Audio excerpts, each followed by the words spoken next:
அழகிய தமிழ் மகன் அப்படின்னு சொன்ன உடனே நம்மள நிறைய பேருக்கு விஜயோட ஞாபகம் தான் முதல்ல வரும். ஏன்னா அழகிய தமிழ் மகன் அப்படின்றது விஜய் நடித்த படத்தோட பேர். 2007 வந்தது. ஹீரோவாகவும் வில்லனாகவும் டபுள் ரோல் பண்ணியிருப்பாரு அந்த படத்தில். சரி, இந்தியாவின் அழகிய தமிழ் மகன் யாரு இன்றைக்கு அப்படின்னா ஆப்வியஸ்லி அது முத்துவேல் கருணாநிதி ஸ்டாலின், தமிழ்நாட்டினுடைய முதலமைச்சர். ஏங்க, அவர் இப்போ வெளிநாடு டூர் போகிறதுக்கு முன்னாடி தான் ஒரு புலம்பிட்டார்.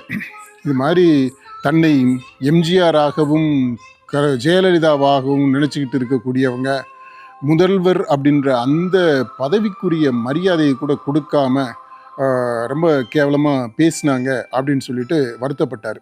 இல்லை வருத்தப்படலை, வருத்தப்பட மாட்டேன் அப்படின்ட்டு வருத்தப்பட்டார். அவருடைய வருத்தத்தை தெரிவித்தார். அப்படிப்பட்ட ஒரு முதல்வர் அவர் திரும்பி இப்போ வரும்போது ஒரு பெரிய சாதனையை நிகழ்த்திட்டு வந்தேன் அப்படின்னு சொல்கிறாரு. இப்படி திரும்பி வர்றவரை நீங்கள் யாரோட ஒப்பிடுறீங்க? அழகிய தமிழ் மகன் அப்படின்னு சொன்னால் எல்லாருக்கும் விஜய் ஞாபகம் தானங்க வருது. அதுவுமே கூட 2007 விஜய் உச்ச நடிகரெல்லாம் கூட கிடையாது. அந்த படமே கூட ஒரு சுமாராக போச்சு, அவ்வளோதான்.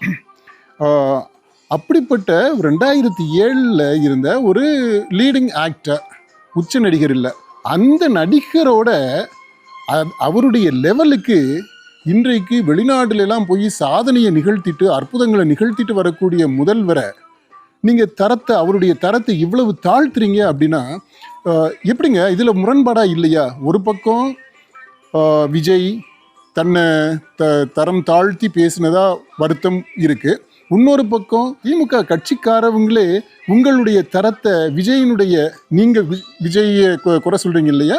அந்த லெவலுக்கு, அதுவுமே 2007 லெவலுக்கு அந்த சாதாரண நடிகர், ஒரு லீடிங் ஆக்டர் அப்படின்ற அந்த நடிகருடைய லெவலுக்கு தரம் தாழ்த்திக்கிறது எவ்வளோ பெரிய முரண்பாடு.